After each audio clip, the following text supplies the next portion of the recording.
Bienvenidos, esto es TN Internacional y tenemos que hablar de los 100 días de la guerra.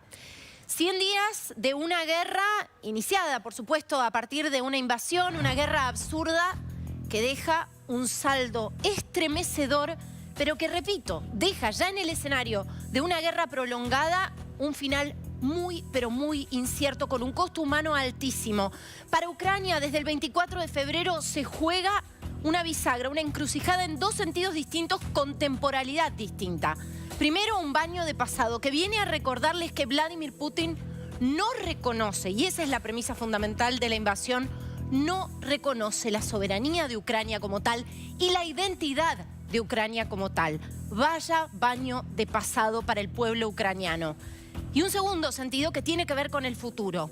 Jóvenes en trincheras, en checkpoints, en barricadas, arriesgándolo todo, porque aquí se juega el mundo al que quieren pertenecer.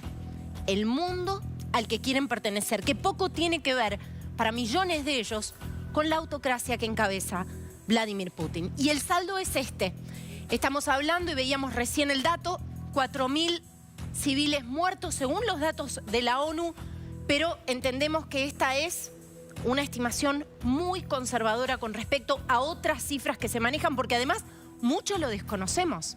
¿Qué pasa y qué pasó en la asediada Mariupol, por ejemplo? Epicentro de, dicho sea de paso, una de las victorias más pírricas que ha dejado ante el mundo al régimen de Putin y a Putin como un hombre sin capacidad alguna de reconocer los lineamientos básicos aún en el contexto de una guerra.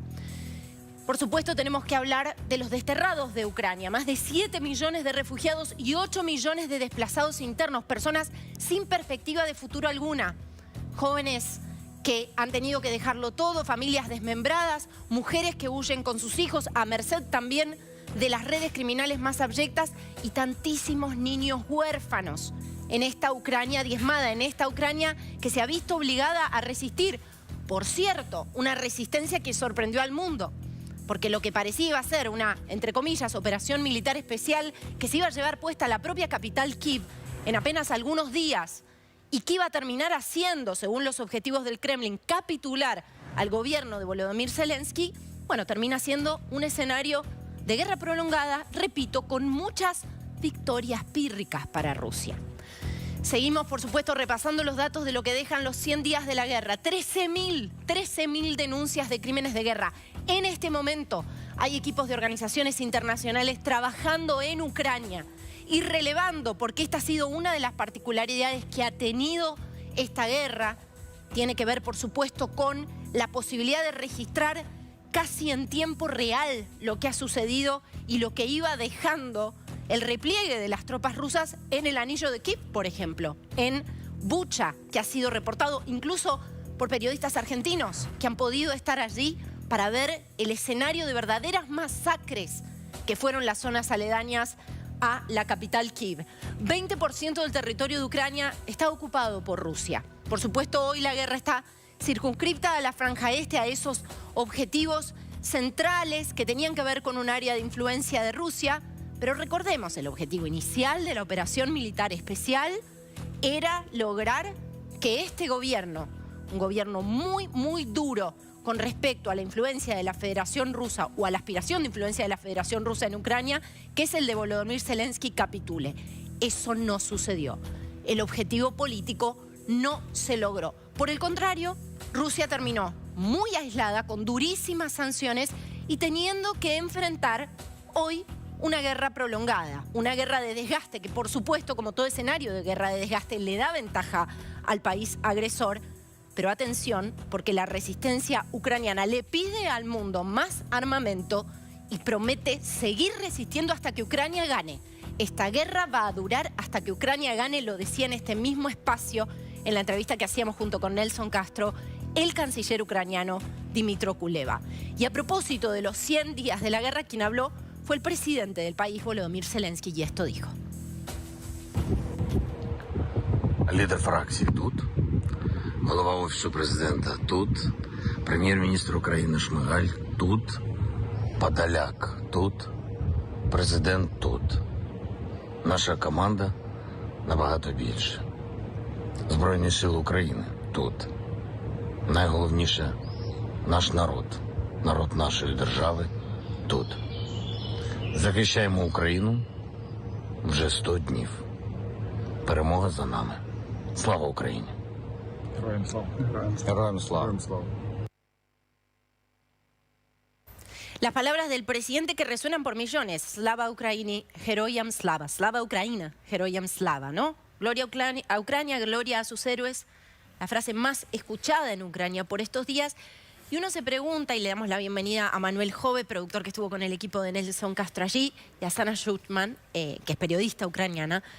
Uno se pregunta cuán firme sigue ese espíritu de resistencia en los ucranianos, Yana. Yo creo, y todos lo creemos, que seguimos con este espíritu a nivel muy alto y tal vez un poco acelerado últimamente, porque esto siempre, últimos días estoy comentando que ya pasó el momento cuando perdimos tiempo en llorar y pensar qué hacemos, y estamos luchando cada uno desde su lugar, cada uno desde su país donde está, cada uno desde su lugar, porque pienso que en este momento todos estamos en un lugar adecuado, en un momento adecuado, donde más podemos hacer cosas para nuestro país. Y esto no va a terminar hasta, bueno, Ucrania ya lo habíamos dicho contigo, o va a ganar o va a ganar, no tiene otra opción. Manu, ¿qué observaste? ¿Hubo algún momento, porque ella dice, se pasó el tiempo de llorar, pero la verdad es que el registro que al menos tengo yo de los días allá es que nunca los vimos con ánimo ni de victimismo ni de estar vencidos, siempre mucha convicción en la resistencia. Sin tiempo para sufrir eso, y llegará después cuando termine la guerra. En todo caso, lo decían muchos con los que nos tocó hablar y dialogar allá, fuera de cámara, delante de cámara, porque este mensaje de Zelensky, que vos decías, esta cuestión de que la guerra no se termina hasta que Ucrania, hasta que venza la resistencia, digamos, no es solamente de Zelensky o de las máximas autoridades, está en cada ucraniano, en cada ucraniana, sobre todo los que se quedaron. Hay muchos, como vos decías, 8 millones de personas que han sido desplazadas, pero los que se quedaron, sobre todo en sus lugares, o los que no han podido salir, aquellos que están formando parte de las milicias de manera voluntaria, pero también aquellos que resisten desde sus pequeños hogares, si se pudieron quedar ahí, o desde los refugios donde se encuentran, tienen este mismo mensaje. Digo, permea en toda la sociedad ucraniana la idea de resistir y que la guerra va a continuar, en todo caso, hasta que Ucrania se imponga ante Rusia. Bueno, y por supuesto queremos saber qué está pasando en Rusia. ¿Cuál es el mensaje que se le manda a la sociedad rusa, teniendo en cuenta también que Putin no tiene logros militares significativos para exhibir, más allá de algunas de las que hemos contado y de los que hemos dicho son avances o victorias en el este? Lo cierto es que el objetivo central no se cumplió.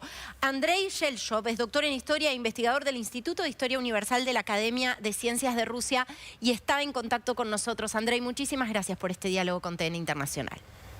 Con mucho gusto. Bueno, ¿en qué consiste hoy el discurso del Kremlin hacia la sociedad rusa? Bueno, el discurso realmente no ha cambiado desde el inicio en términos que seguimos y vamos a ganar. En realidad, las autoridades viven en un espacio virtual y cada rato buscan algún pretexto para declarar una u otra victoria. Si desde el principio fue la desnazificación, así llamada, que significaba solamente cambio del poder, y de militarización de Ucrania, actualmente ya hablan de liberación del territorio de esas dos repúblicas piratas, estas repúblicas así llamadas populares de Donetsk y Lugansk, pero tampoco consiguen eso. Pero el problema está que la guerra entra en algo muy tenaz, pegajoso, lento, y Rusia en este contexto tiene mucha mayor fuerza y posibilidad de lentamente, sin poder proclamar la victoria mañana, ayer, hoy, no se puede proclamar, ya sabemos, pero muy lentamente, 5, 10 kilómetros por día, pero siempre va a avanzar por su supremacía. Y las armas prometidas por el Occidente a Ucrania lamentablemente no vienen. De momento no vienen, no. los esperan los ucranianos. Es, No un, sé. es un punto crítico el que tocas, Andrei. Igual no puedo dejar de pensar mientras te escucho, y me pasó también en la otra ocasión en la que hablamos aquí en este mismo espacio, que vos estás en Rusia diciendo esto que no se alinea necesariamente con el discurso oficial, con el discurso del Kremlin. ¿Qué costo puede tener para vos? Bueno, mira, nuestras leyes son como goma, las puedes mover a donde quieras. Y en realidad, ¿qué puede pasar con la gente? Te voy a dar un ejemplo, que la gente que sale con la palabra paz, con un papel escrita palabra paz, lo llevan en cana, diciendo que están, ¿cómo se dice aquí? Mintiendo contra las Fuerzas Armadas rusas, que son cosas absolutamente absurdas. Así que pretextos pueden ser cualquiera. En realidad, de la política puedo hablar. No soy partidario del régimen, está clarísimo. Si quisieran escuchar la opinión oficial, deberían llamar al otro tipo. Bueno, pero el problema es que Rusia es muy grande y mismo con la... No sé si el suministro de armas fuertes van a ayudar a Ucrania, pero no sé si al tanto para ganar la guerra. Uh-huh. ¿Qué se sabe, Andrei, allá sobre los crímenes de guerra? Bueno, aquí no hay crímenes de guerra de parte de Rusia, ni se hablan ni se mencionan. Claro. Y en realidad todos sabemos que durante la guerra siempre se cometen los crímenes. Y esos crímenes llegará su momento de investigar. Uh-huh. De una parte y de otra. Puede ser una parte comete más crímenes de guerra que otra parte, pero ambas partes cometen crímenes de guerra. Uh-huh. Que eso no me quepa ninguna duda. Pero aquí hablan cosas histéricas, yo diría ridículas, atroces, como el jefe del Departamento de Investigaciones declaró en el Parlamento que 70% de Mariupol fueron destruidos por las armas ucranianas. Yo quisiera saber cómo. ¿Cómo lo hicieron? ¿Cómo bombardearon los ucranianos su propia ciudad? Con su propia gente. Sí, pero para mucha gente es cómodo creer eso. Uh-huh. Para los rusos es cómodo creer eso, si no es posible aceptar su posición pasiva frente a esta situación. Y parece que la guerra, sí, cuando la guerra va a entrar en este periodo de una guerra prolongada, larga, la apuesta de Kremlin está que Ucrania no resiste económicamente y socialmente. El costo social es enorme. Uh-huh. La gente se cansa, la economía funciona máximo a 30%. La gente necesita trabajar. Además de comida, de todo, uh-huh. Es también un sentido de inseguridad increíble.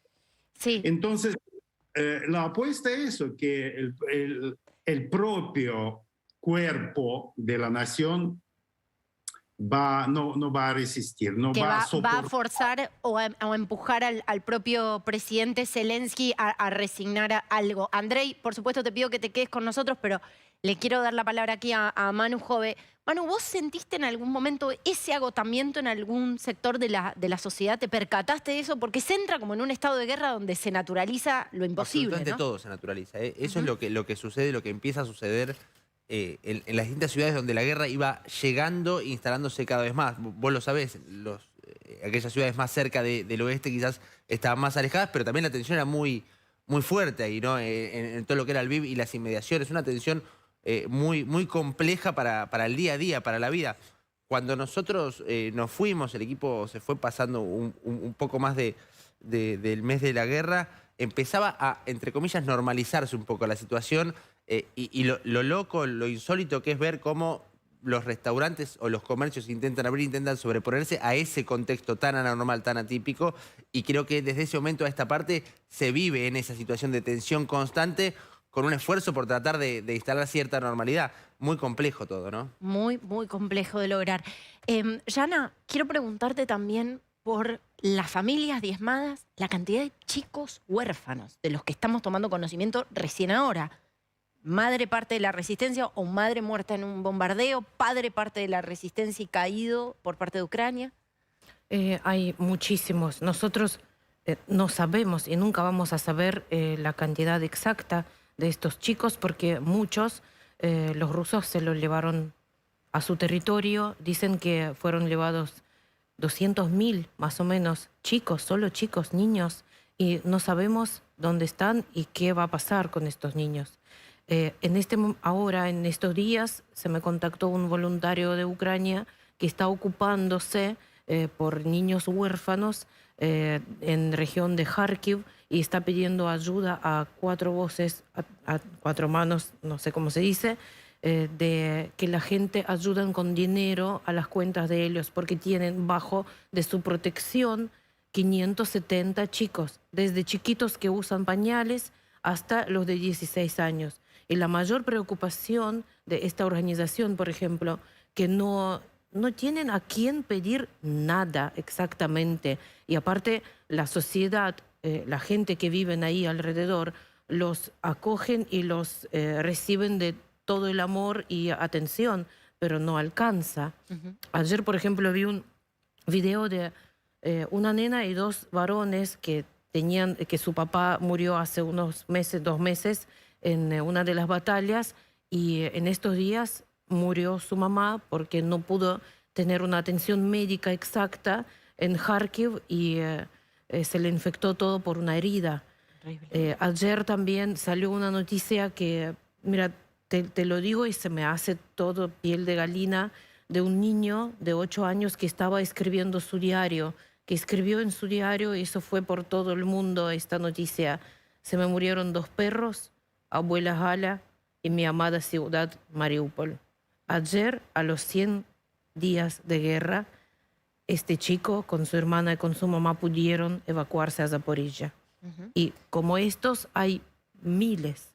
Bueno, recordemos, vos nombrás Zaporilla, fue la ciudad y es la ciudad a la que llegan los refugiados de Mariupol. Esto ha sido una carta de, vamos a llamarlo así, extorsión también por parte del gobierno de Vladimir Putin para justamente lograr abrir los corredores humanitarios, que era algo que pedía Ucrania para evacuar a las personas que estaban en una ciudad tan asediada, bueno, pero a cambio de algunas concesiones por parte de Ucrania. Sobre este punto y sobre la ciudad de Mariupol, epicentro del terror, Andrei, quiero preguntarte cómo fue el relato en Rusia de esta victoria, porque yo recién mencionaba que esto ante el mundo queda como una victoria pírrica, la resistencia ha sido impresionante frente a una ciudad que es asediada desde el día 1. Digo, puedo pensar en Gerson, Kharkiv, pero pocas ciudades tan consistentemente asediadas y con objetivos civiles como Mariupol. ¿Cuál fue el relato cuando finalmente este último núcleo de la resistencia depone las armas? ¿Cuál fue el relato en Rusia? Bueno, mira, en Rusia toda esta operación se llama liberación. Okay. Y el mayor relato ligado a Mariupol está vinculado con el tema de actuación de tropas o milicias populares de la República de Donetsk. Porque Mariupol forma parte de la región de la provincia de Donetsk. Entonces, el relato que con la ayuda de las tropas rusas, las milicias populares están liberando su propia tierra, más o menos así. Y otro tema muy promocionado aquí y tiene algún elemento de base, que el regimiento Azov, que últimamente se fue incorporado al ejército regular ucraniano, pero a principio era un destacamento de voluntarios durante la guerra de 2014, hace 8 años, donde realmente hay muchos partidarios de la extrema derecha y del nazismo. Mismo en las emblemas del Azov están presentados los símbolos nazis. Pero, de otro lado, al lado ruso, al lado de Donetsk, así llamado independiente, también actúan los nazistas rusos. Y eso no molesta a la propaganda rusa de ninguna manera. Es una falacia. Pero para la opinión pública rusa fue un acoso, una caza contra los nazis que estaban defendiéndose en la fábrica Azovstal, en la empresa, que fue su fortaleza hasta últimas consecuencias. Y la liberación de la ciudad es obra no de la tropa rusa, con la ayuda de tropa rusa, de las milicias populares. Así Claro. que el cuento es más o menos así. El cuento, en tus palabras, es más o menos así, y tomo un poco eso que decís para hablar de la amenaza sembrada de manera constante. Mensaje para, después me dirás si es un mensaje para el mundo o si es un mensaje para Rusia. ¿Es un mensaje para la política interna o si es un mensaje para el mundo? Lo cierto es que la amenaza constante y latente de esta idea de una tercera guerra mundial aparece mucho en la discursividad, aparece mucho en el relato. Y tenemos un fragmento justamente de la televisión rusa que lo cuenta o lo resume bien. Vamos a escucharlo y después te pido tu opinión, Andrei. Операция России на Украине закончилась в том смысле, что началась самая настоящая война, причем война Третья мировая, и мы вынуждены заниматься демилитаризацией не просто Украины, а всего Североатлантического альянса. Вот вы сказали по поводу Третьей мировой войны и того, что на территории Украины как действуют американцы, как действуют поляки. Действительно, нужно вернуться здесь к словам Владимира Владимировича Путина, который сказал, что все, кто попытаются мешать специальной военной операции, очень горько заплатят, поплатятся за то, что они делают. Bueno, Olga Skabeyeva es el nombre de la periodista y le agradezco el dato a Bernabé, nuestro productor. Andrei, ¿esto es moneda corriente? ¿Esto es un mensaje interno o forma parte de un mensaje o una advertencia para el mundo? No. Mira, que lo que habló Skabeyeva fue un momento. Algunos otros propagandistas también a veces les salen estas palabritas, pero yo no haría mucho enfoque en eso. Otra cosa es que el chantaje nuclear es parte de la política exterior rusa, de los más altos mandos que es innombrable Skabeyeva. No. Hay chantaje, pero este chantaje no funcionó, porque cuando vieron la respuesta de Estados Unidos, de Inglaterra, etcétera, resultó que, mira, si querés comienza, pero te respondemos. Así fue la respuesta de Estados Unidos. Entonces, y lentamente, ya como un mes, el discurso de la amenaza nuclear ya se fue también del campo propagandístico ruso. Ya no es un tema, Bueno, lo que pasa es que también asombra, habla, y te miro, Manu, habla Andrei, el chantaje nuclear forma parte de una estrategia de política exterior y a uno se le eriza la piel, ¿no? Sí, claro. Y interviene también en todo esto que vemos y en esto que vemos como la resistencia ucraniana, algo que es un factor clave, vos estuviste ahí, Caro, y lo podés comprobar perfectamente, que es la cultura bélica que hay en ambos países, no solamente en Rusia. En Ucrania también. Digo, uno entra a la iglesia en Ucrania y encuentra fotos de los caídos en las distintas guerras que hubo en la historia reciente. Digo, hay una cultura bélica que hace que toda esta situación de guerra y como esta, de invasión en este caso, pero se eleve a estos niveles, digamos. Yana, mientras tanto, estos discursos también, por supuesto, permean en la población, en las familias, y estas amenazas que hacen que quienes consideraban totalmente improbable que hubiera una invasión aquí y se encontraron ante lo que se encontraron hacia fines de febrero, hoy digan, nosotros no descartamos nada, ¿no? Exactamente. En estos días me puse a acordar de que cuando éramos niños y teníamos nosotros bajo nuestra escuela un espacio muy grande como para esconderse de bombas o de algo nuclear que supuestamente en algún momento podría tener un peligro, ¿no? Y nos hacían poner estas máscaras enormes, grandotas, que no sé cómo Las tienen verdes. Ujú. nombre real, y correr no sé cuántas veces como para poder resistir adentro, respirar adentro de esto. Yo me lo había borrado de memoria, pero ahora con estas amenazas como que se me vino otra vez y empecé a ver, hay un blogger en Ucrania, un chico que lo hace todo de forma como medio de chistes ya, hablando de esto. Bueno, ¿se acuerdan que cuando cuando cae bomba nuclear hay que hacer, y hace una lista de cosas que uno tiene que saber para hacer? De una manera como medio tranquila lo dice, pero esto también llega a la cabeza para que la gente saben cómo reaccionar. Pero no vas a reaccionar, no vas a tener tiempo para reaccionar cualquier cosa si pasa esto. Ujú. Sí, al mismo tiempo esto sucede en un mundo, bueno, un tiempo histórico donde, digo, muchos jóvenes dicen, bueno, esto ya había quedado atrás, ¿no? Y uno de repente se encuentra, y esto lo Exactamente. hemos registrado nosotros con la cámara, en una escuela donde hay búnkeres y se están dando clases de tiro para chicos de entre 14 y 17 años. Es estremecedora la imagen, es estremecedor el escenario. Vuelvo al contacto con Andrei también para preguntarte, ¿qué pasa con Rusia? Digo, hablamos, por supuesto, de un control del 20% del territorio ucraniano, un avance significativo en algunos lugares de la franja este, una franja de influencia para Rusia desde hace ya varios años. Ahora, la pregunta es, ¿Ucrania? Sí, sin dudas, necesita la artillería y el armamento que vaya a venir de Occidente. Pero Rusia, ¿cuántos recursos tiene considerando la asfixia económica que está viviendo?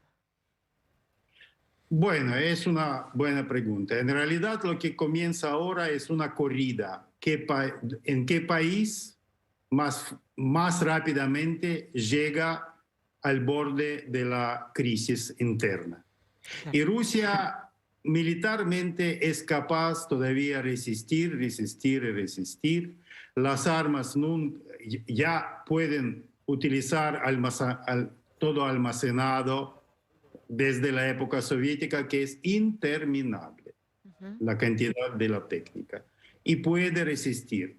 Otra cosa, a ver si las armas van a dar posibilidad a los ucranianos avanzar. Es gran cuestionamiento. El problema es otro. Para el mundo entero, más peligro representa no la guerra, el peligro de la guerra mundial actual, nuclear, sino el posible caos político que puede venir en Rusia si todas las medidas de las sanciones van a convertir el país en un país sin control, un país con la sociabilidad, con la política, con la sociedad destruida. Eso es el mayor peligro del cual ahora nadie habla, porque claro, cuando disparan cañones, mueren la gente, no piensan de los futuros más peligrosos. Y Rusia en caos es lo más peligroso que cualquier guerra. Rusia en caos. A ver, te quiero preguntar, Andrei, para terminar, vos sos historiador, ¿qué dicen las experiencias del pasado sobre lo que puede ser el destino de esta guerra en Ucrania? Porque vayamos a un escenario de mayor ocupación o de ocupación de mayor porcentaje del territorio. Hay una resistencia muy fuerte. ¿No podría este ser un escenario similar, por ejemplo, al que se le planteó en Afganistán? No creo. Afganistán fue una guerra casi colonial, una guerra que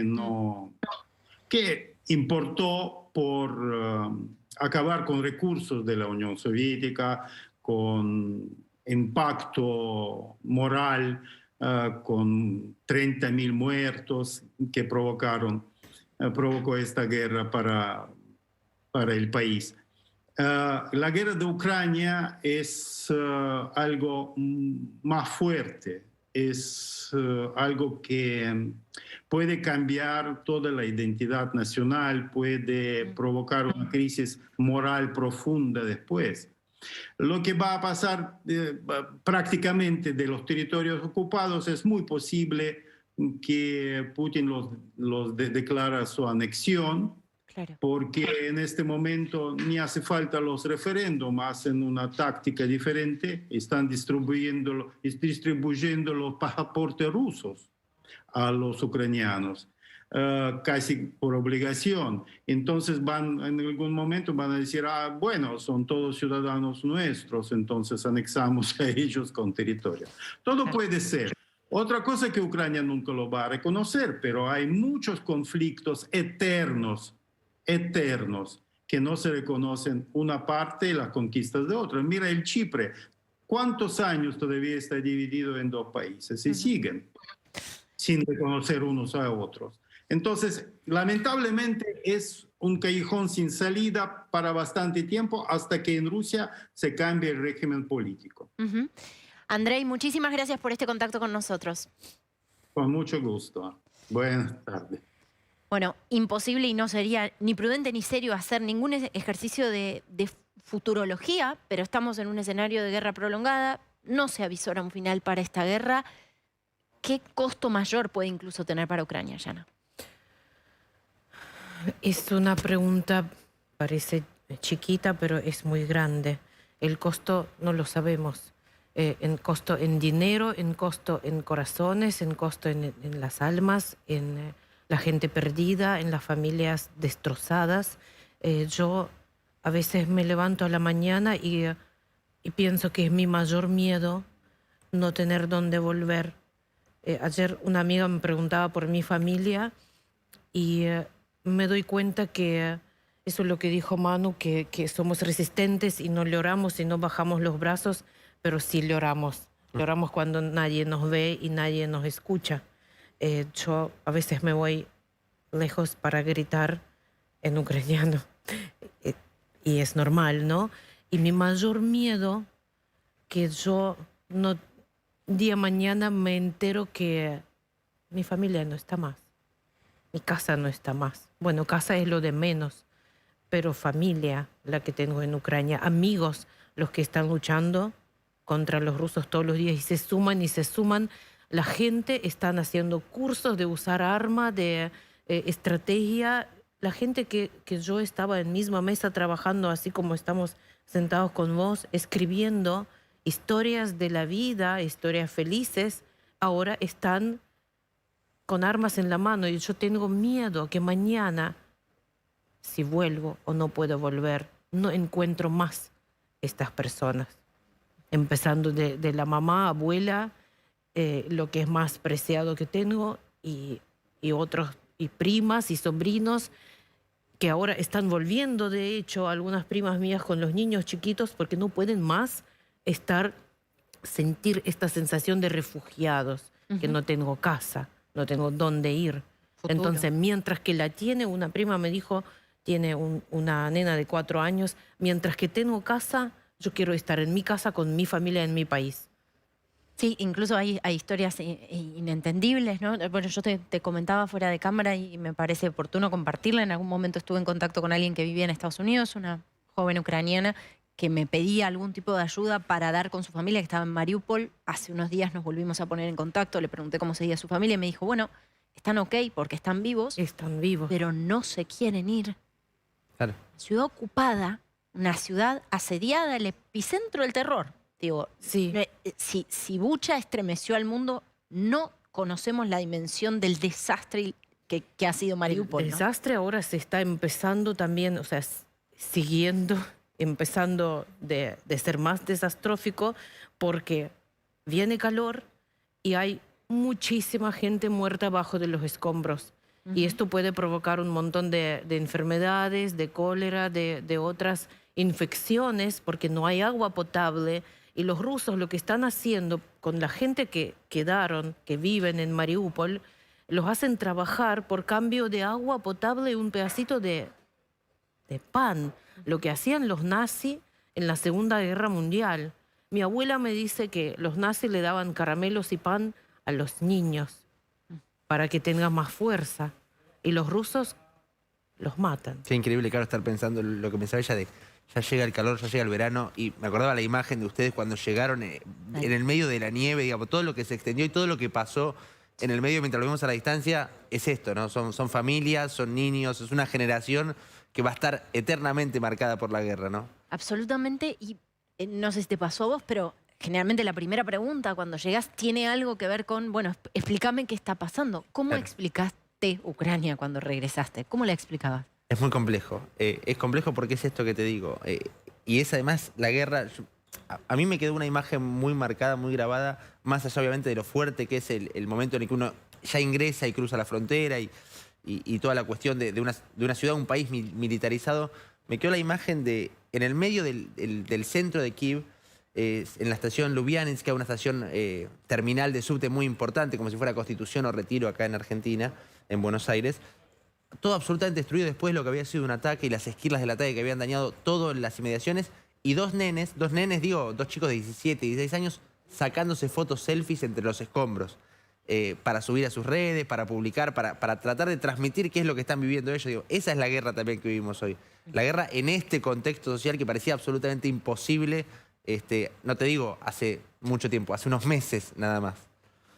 Es difícil y sobre todo, ya digo, para esa generación que va desde los chicos que se fueron sin su padre porque el padre se tuvo que quedar en Ucrania porque así lo indica la ley marcial y que se fue de la mano con un solo peluche y la madre, hasta ese adolescente que está vestido de soldado tratando de defender como puede a su país. Manuel y Sana, muchísimas gracias por estar con nosotros. A vos.